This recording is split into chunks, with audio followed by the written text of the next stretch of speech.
Who heels your body? Surgery तो heal करने का तरीका नहीं है ना। कौन सी सर्जरी से टिश्यू बनते हैं बताइए?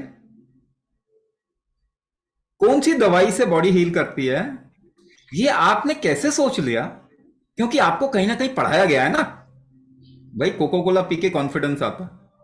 अगर एड ही देखोगे तो कहीं ना कहीं ये बार बार झूठ भी सच होने जैसा लगने लग जाता है, मगर रियल टर्म्स में तो सच कभी नहीं बनेगा। सर्जरी से हीलिंग कैसे हो जाती है बताइए? सर्जरी कोई हीलिंग का तरीका तो है नहीं। काटने का तरीका है ना, एडजस्ट करने का तरीका है सर्जरी। हीलिंग का थोड़ी मेथड है। तो सर्जरी से हीलिंग हो जाएगी? कभी हो ही नहीं सकती। स्टैम्प पेपर लाइए, उसमें लिख लीजिए सर्जरी से कभी कोई हील नहीं हो सकता। चैलेंज कर दो दुनिया में किसी को, कोई भी नहीं आपको चैलेंज कर पाएगा। सर्जरी से कोई भी चीज हील नहीं होती। हील तो आपका शरीर का। और इतना आप थोड़ा लाइफ का सेंस तो समझो। आप थोड़ा खरोच मार लो और थोड़े अगले दिन वो हील होगा कि नहीं होगा? कौन कर रहा है ये हील? कौन सी सर्जरी कर रही है? एक बच्चा बड़ा हो रहा है ना, छोटे से बड़ा हो रहा है। कौन सी सर्जरी से बड़ा हो रहा है वो? कौन सी सर्जरी से एक छोटा बच्चा बड़ा होता है? आपको लगता है एंटीबायोटिक खाते हैं तो हमारी इन्फेक्शन ठीक होता है? अरे बाबा, इन्फेक्शन आपके ठीक जो होते हैं वो ठीक नहीं होते। जो इन्फेक्शन है उसको एंटीबायोटिक की वजह से मरते हैं क्योंकि वो पैथोजन है। मगर हील तो बॉडी करती है जो कमजोरी आ गई। एंटीबायोटिक थोड़ी हील करता है आपको। तो आपका शरीर हील करता है। आपकी हीलिंग स्ट्रेंथ कम हो गई है ये बोलिए। तो स्ट्रेंथ क्या मतलब क्या है? कुंभक है तो बढ़ाना पड़ेगा, चाहे वो किसी तरीके से बढ़ाइए। हम तो डायरेक्टली कुंभक करवा रहे हैं। आप थोड़ा शरीर पे जोर डालेंगे, थोड़ी सांस रोक के ही तो जोर डालेंगे। वेट कैसे उठाएंगे? एक्टिविटी कैसे करते हैं? थोड़ी सांस रोक के ही करते हैं ना। तो आप कुंभक करके ही तो आपका शरीर रिजेनरेट करता है, आपको हील करता है। आपका शरीर हील करता है। सर्जरी ने ना तो आज तक हील किया कभी, ना फ्यूचर में कभी हील कर पाएगा, क्योंकि सर्जरी हील नहीं करता। तो अब लिगामेंट टेयर हो गया तो सर्जरी हील करेगा क्या? नहीं, एडजस्टमेंट कर सकते हैं। अगर लिगामेंट किसी नर्व के साथ में मिक्सअप हो गया, या फिर कहते हैं उसकी गांठ लग गई हो, इस तरीके का कुछ हुआ हो, तो आप थोड़ा सर्जरी करके उसको अलग अलग कर सकते हैं। मगर वो तो आपके शरीर भी कर देगा अगर उसको सही तरीके से पुल करेंगे तो पहले ऐसे लोग होते थे तो शरीर को खींच खाच के इधर उधर करके एडजस्ट कर देते थे।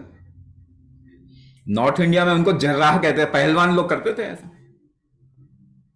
वो अब खत्म ही हो गए। पहले तो मैं एक, मतलब जिस इलाके में मैं रहता हूं वहां पे एक जर्राह था जो कि कई तरीके की मालिश करता था। अब तो दसियों साल हो गए, वो तो गायब ही हो गया। अच्छा, 3 तरीके के अलाइनमेंट चाहिए आपके बॉडी को, जो घर में जानते थे लोग। आपको मालूम है पहले बच्चे को उसके पांव खींचे जाते थे। अगर पेट दर्द होता था तो पेट में थोड़ी सी हींग डाल के, हींग का पानी डाल के उसके थोड़े से पांव खींच ले जाते थे तो पता नाभि धरण ठीक हो जाता था। ज्यादातर आजकल तो बच्चों को पता नहीं क्या क्या पिला देते हैं। तो नाभि ठीक नहीं है तो पेट में दर्द होगा, पेट फूलेगा, पेट टाइट हो जाएगा। आप नाभि को ठीक जगह पे ले आइए, ठीक हो जाएगा वो। डायबिटीज, थायराइडिज्म क्या है? बेसिकली मेटाबॉलिक डिसऑर्डर है। यानी आपकी नाभि ठीक नहीं है। पहली बात तो ये यहां से शुरुआत हुई है। घर में सब लोग, बूढ़ी बुजुर्ग सब जानते थे। महिलाएं ज्यादातर ये जानती थी और बड़े लोग वो जानते थे। तो कहते थे अगर ये हुआ तो ऐसा कर लो, ठीक हो जाएगा।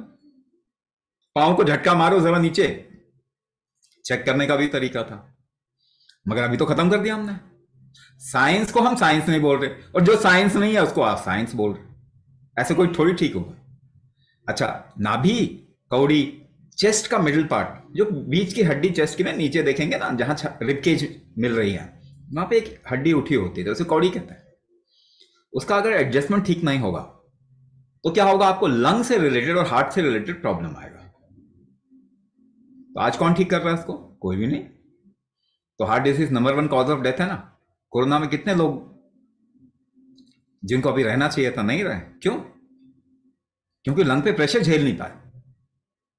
और उसके लिए आपकी कॉडी सही अलाइन होनी चाहिए।